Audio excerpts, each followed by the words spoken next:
each other, lift all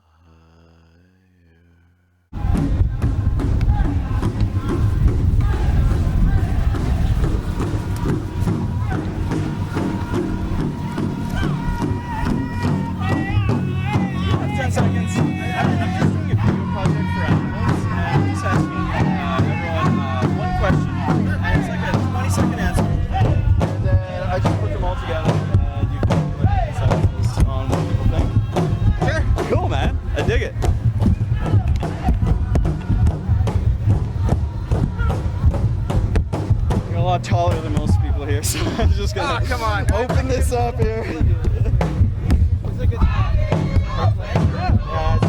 The whole video's been kind of interrupted with it, but it's okay. I'm actually a drummer, so I think it's awesome. Yeah, I think it's awesome too.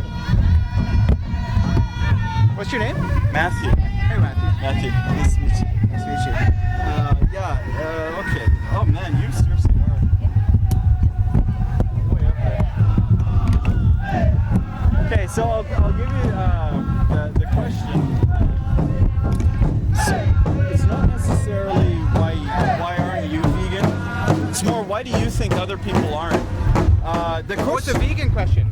Yeah. So the question is actually, in a world in modern times where we don't need anything from animals, why do you think other people think it's okay to treat them the way we do in the animal agriculture industry? See, Okay. so a lot of people like kind of turn a blind eye, and like, you know, you got 7.8 billion people doing that. Listen, I gotta tell you something here, because I want to point out something here. You can take me. So you're Matthew, right? Yeah. Okay, so you said ask a question, but you framed it a certain way. Okay. Now, so I was a vegan, and while I was a vegan, I worked on a cattle farm. Okay. And I thought going in it would be really hard, and what I found was the people on the cattle farm were like actually, besides ribbing me a little bit, really open-minded to it, and didn't really judge me. They were like, okay, we'll be tolerant. And then I sat down with the cattle farmer, and he was my uncle. He's like, well, why are you vegan? I said, well, because I thought the environmental reasons were really convincing. And what I realized talking to him, that there was a lot of stuff that gets left out of the conversations. He had read the Diet for New America. And the thing is like, he said a lot of the arguments there, some of them are sort of fair, but they're also missing some very important points. Like, because it's a polemic, right? Like, it's an argument that has already decided how it wants to be. And so what he said was, like... Yeah. Okay, so what he said was he said, well, you know, like, there's this argument that says we could all just, you know, you could just, it's taking up all this farmland, it's environmentally unfriendly. The thing is that it doesn't mention is a lot of farmland is not viable for anything other than, it's not viable for farming. Interesting. And farming is by necessity the way that it exists, unless you're talking about a garden. Yeah. It's going to be a monoculture crop. It's going to need inputs, either organic or other than organic. And it's also going to be, as a monoculture crop, it's going to be displacing the natural environment, because we live in a natural environment, right? Yeah. And if you go to like where I'm from, Alberta, it's a prairie environment. The natural herds there were like bison, right? Like you see, we have these guys here, and what do they eat? What do they eat? Grass and soil? Well, no, I mean the bison eat grass and soil, right? The bison eat grass, right? Well, people have nothing else to eat, so they'll probably eat the bison. Yeah, right. And what else would then? So if they didn't eat the bison, what would they do? They would die. No, I don't blame them at all. Yeah. No, exactly, right? And so now, when these people who are like, and also we're going to talk about, like, you know, if you want to talk about that, like, so when we talk about people, like, they're going to eat what is native there. Yeah. And it's still native there. Yeah. Like, it's not like you can go and you can put in some greenhouse, you can build a building, you can put in some inputs, you know, you could get your stuff set up. Sure, that's great. But the question is, it's like, so if we're going to talk about ethicality, like, why is it ethical to say it's wrong to eat meat? Right. When it's been natural for those communities. And the question is, for me, as someone who, and it's for you, if somebody comes from a descendant of Europeans, like, where we ate meat, if our descendant, if we could, and it was natural, because like what, like, are grasslands natural? Yeah. Yeah, like, so, like, and, like, if you're not, like, and what's, I mean, is wheat natural? Sorry? Is wheat natural? Wheat, yeah. Sure it is. Is it natural for a grassland to be a monoculture crop and be Right. made by humans? I mean, it is in a way. Yeah, I mean, it's just like the way that it's also natural for us to use technology, it's natural for us to use cars, but is it like ultimately good for the environment? Right. Is it good if we have like wheat, or if we have soy, or if we have, I mean, lentils and legumes are great, and I think they have really good ways of frying. You know how they farm legumes and lentils now? I actually have no idea. Well, what they do is it's amazing. Like what they do is these guys, and when you eat lentils and legumes, it's so wonderful. What they do is they have, I think they use like satellite technology. How do you pick all these tiny little pods? Like, how do you? I don't know what picking. I I think what they do probably is they have like really like for threshing or whatever. Like they probably gather it all and they put it through machines and they thresh it. Filters or something. Yeah. And then with lentils and legumes, like I think the cool thing with like when they do the no-till method, where they actually like use satellites and they know exactly where they plant it. They just plant the next way over, so they don't have to like displace the soils. But this is the other thing I have to ask you. I have a question for you as a vegan. Like when you eat like wheat or soy or you eat legumes and you eat a monoculture crop, do you think about the animals that are killed? The crop death, yeah. And you think about so my question is like, what about those animals? Like when we talk about like the ethical responsibility that meat eaters have, like if I'm gonna eat a cow, let's say I eat meat, right? Like I eat like beef. And I eat beef, and so like over like the course of a couple months, I might eat a whole cow, right? Yeah. And that cow is a different, like either a better or a worse life, depending on whether it's going through an industrial system or whether, you know, it's...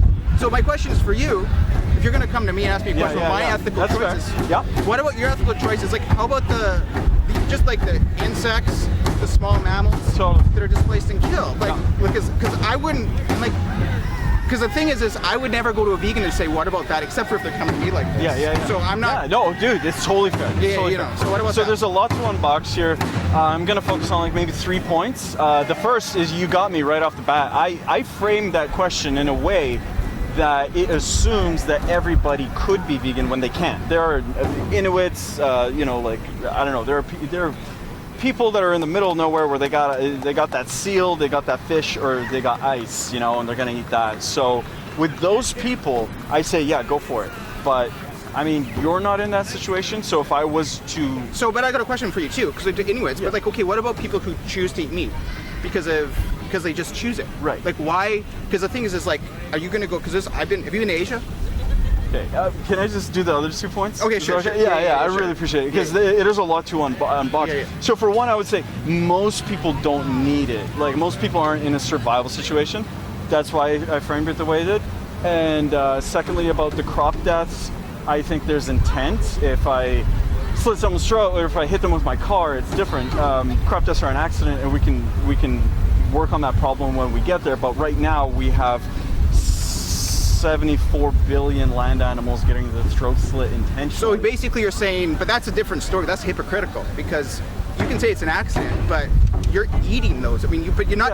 But you're intending to eat, right? Yeah. You're intending to feed yourself. Yeah. And you're saying you're setting up a hierarchy. You're saying that's accidental, but like if other people are feeding themselves with meat, because meat is food, right? Yeah. So is meat not food to you?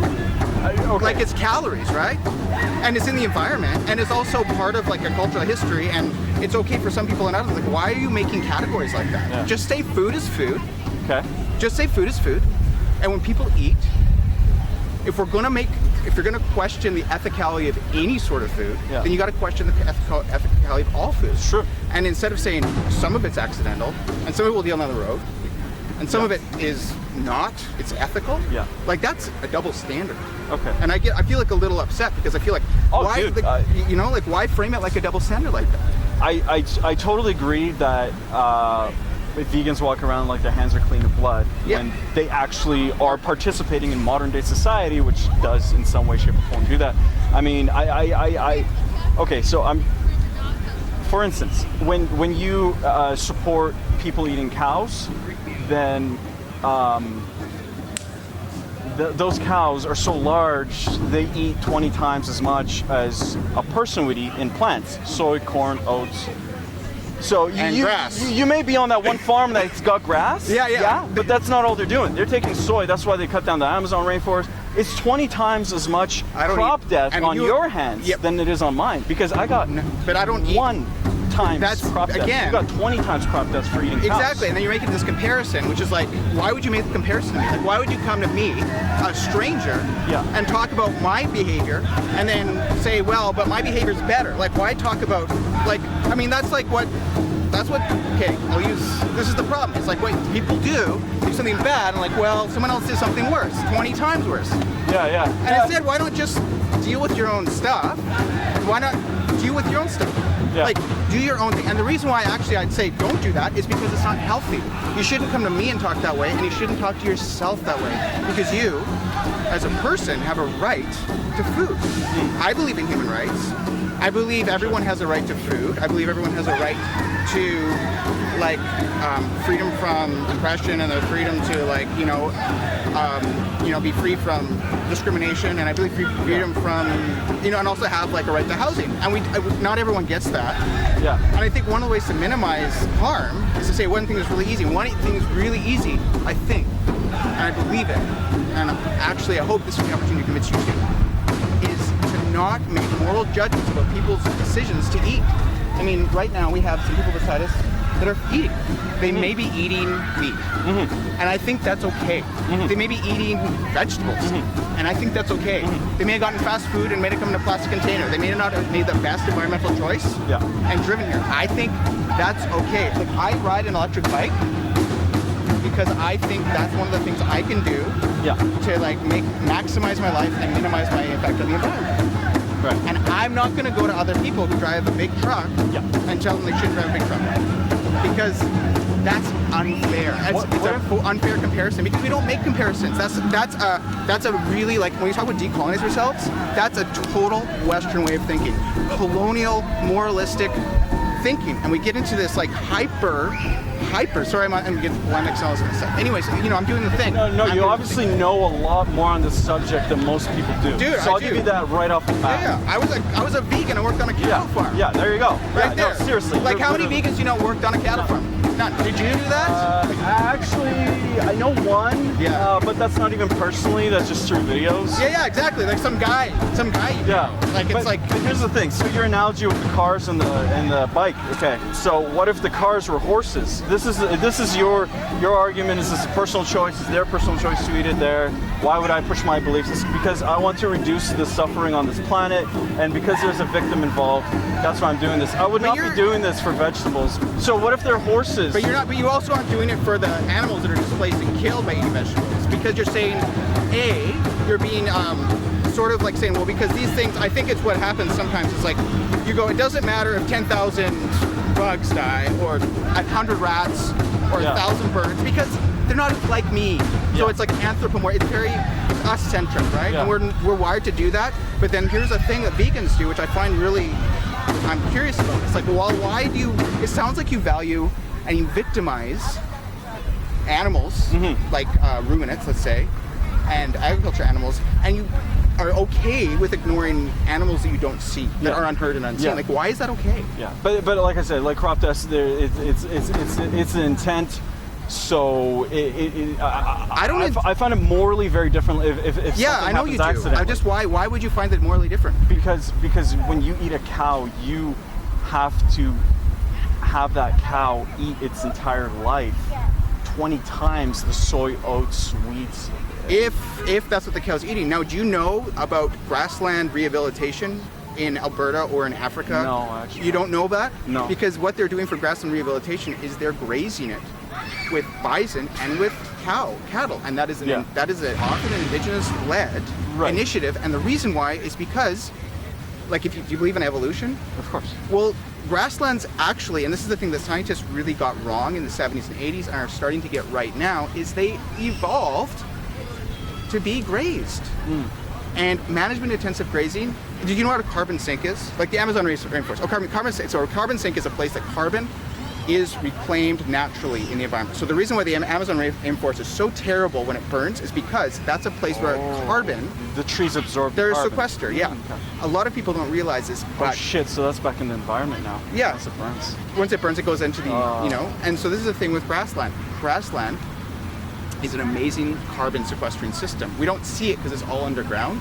So when when grass is grazed, it's, and this is not my idea, this is not my information, I'm very ignorant on this subject. This is like the subject of scientists, agriculturists, ranchers. But when it is grazed, when it is managed properly and grazed, like, say if you look at traditional tribes people in Africa, if you look at the way the buffaloes move, if you look at like the way that modern day agriculture and grazing is practiced by people who really care, know what they're doing. And it's often, it is practiced like this. We just don't know about it because we live in the city, and there's a very small minority of people who live in the country now. Yeah. But a lot of people are connected to this, and carbon is sequestered in soil, and it's a way of reclaiming native grasses, native species, and it's a way of cleaning up the environment. Yeah. And it's done with cattle grazing, and cattle and buffalo and bison don't need oats, corn, soy, and wheat. They aren't in Canada fed oats. Well, they generally aren't fed soy. In Canada, in the agricultural industrial feedlot system, which is the big center, I think it's in Brooks, Alberta. I think they're fed wheat and I think maybe barley, and this is, sometimes it's not food grade, it wouldn't go to humans, but whatever. I mean, I don't know. Personally, I think we'd be a lot better off if we were eating straight from farmer. If we're getting cattle that were grazed naturally, because I think that's a good soil sequester system. I've got family in Alberta, some cousins, and they're doing that. Like, they know the salads, they know the things that are done that can be really good for the health of the land. And it's done with ruminants. There's no other way to do it.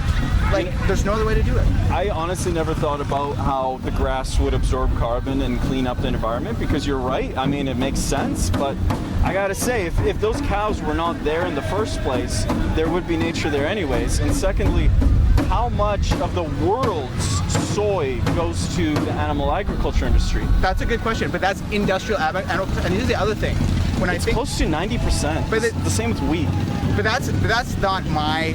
The thing about this is, whose fault is that?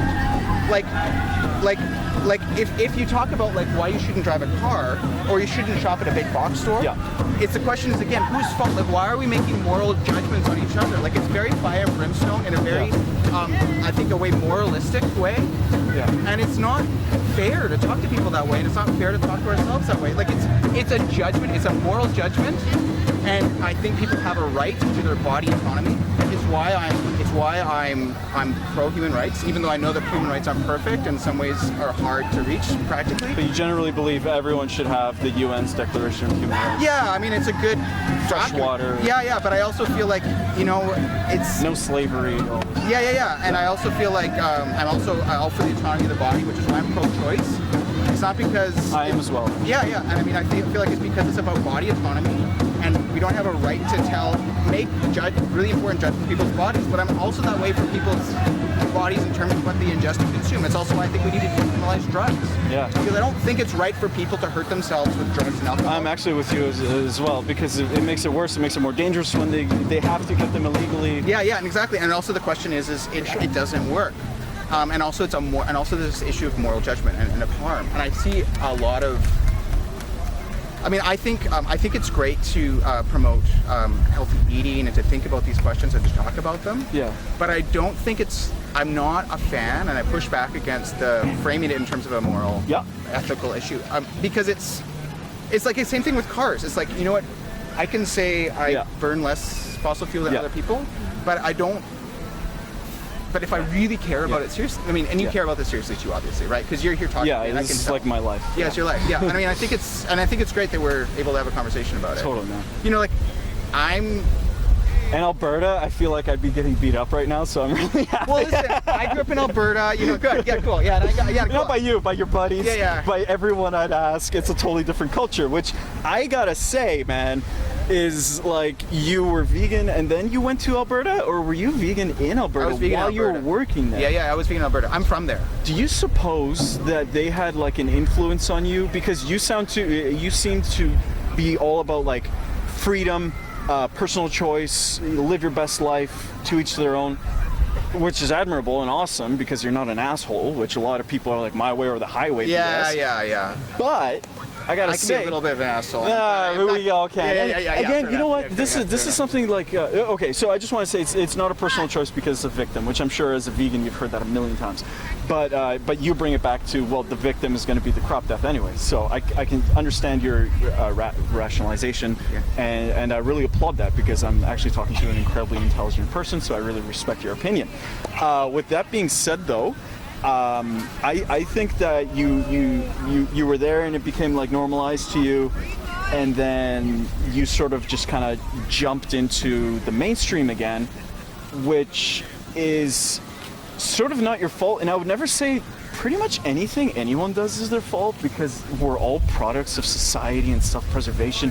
If somebody's stressed out and hungry and they get snappy and moody, that's because they're stressed out and they're hungry. That's why they're snappy and moody. That's not who they are. And a lot of the times we blame each other, we blame individuals or groups for just doing what anyone else in that situation, being homeless, would do, you know? Yeah, for sure.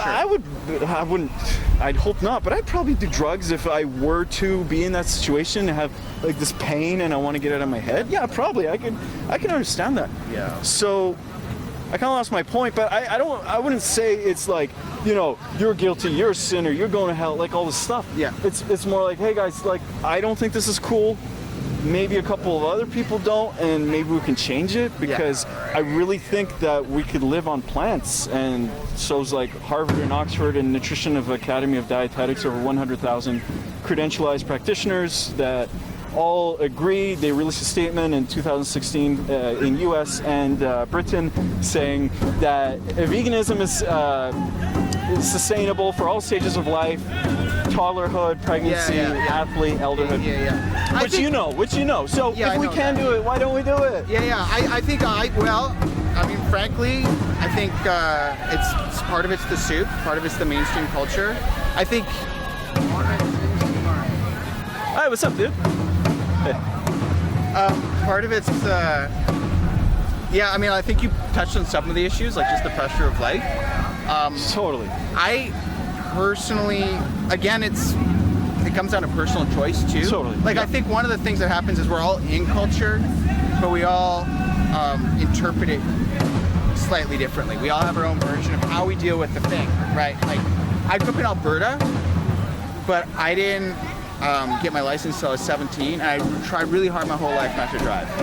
Other people do the exact opposite. Right. And then people in Vancouver here, like very leftist people, some people here do the exact opposite too. Yeah. Right? Like I'm a bit more normal here, and I was a bit more of an outlier there. Right. But there's still, Yeah, I don't drive a car either. I'm 33 and I never had a license, so that's very true. We usually don't. And then it's like, and it's just like, you know, and so there's like sort of these different spectrums, I guess, and like different circles. And as far as like the health of veganism, I guess my thing with veganism is like it's a little more challenging to eat nutritiously and to you eat for a lot of different reasons. One's nutrition, one's convenience, one's Culture, one's habit, one's soothing, one's enjoyment. Totally. One's, just taste pleasure. One's social group sort of stuff.